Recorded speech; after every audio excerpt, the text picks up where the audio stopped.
Israel மேலே தாக்குதலை நடத்தலான்னு சொல்லி பேசிக்கிட்டு இருக்கும்போது கச்சா எண்ணெயோட விலை 3% ஏறிடுச்சு.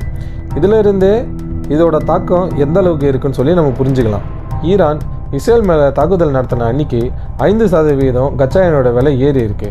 இப்போ இது 10% வரை உயர்ந்திருக்கு. ஒரு பேரல் $77 அதிகரிச்சிருக்கு. ஆனால் இது இந்த ஆண்டு ஆரம்பிக்கும் போது இருந்த விலையை விட குறைவு தான். ஈரான் இஸ்ரேல் போர் ஆரம்பித்தா அதோட தாக்கம் இந்தியாவில் இருக்க சாமானியர்களை நேரடியாக தாக்கும்னு சொல்கிறாங்க. போர் ஏற்பட்டால் அதோட விளைவு அதோடு நிற்காம Afghanistan, Iraq, Saudi Arabia, Qatar, ஐக்கிய அரபு அமீரகம் ஆகிய நாடுகளில் பாதித்து அதோட தாக்கம் இந்தியாவிலும் இருக்கும். ஏன்னா இந்த நாடுகளில் தான் இந்தியா பெரும்பாலான எண்ணெயை இறக்குமதி செய்யுது. போர் நடக்கும்போது எண்ணெயோட இறக்குமதி குறைஞ்சிடும். அதே சமயம் எண்ணெயோட தேவையும் அதிகரிச்சிடும். ஈரான், இஸ்ரேல் 2 நாட்டுக்கிட்டையும் இந்தியா நல்ல உறவோட தான் இருக்குது. இந்தியாவுக்கு அதிக அளவில் எண்ணெய் விநியோகம் செய்கிற நாடு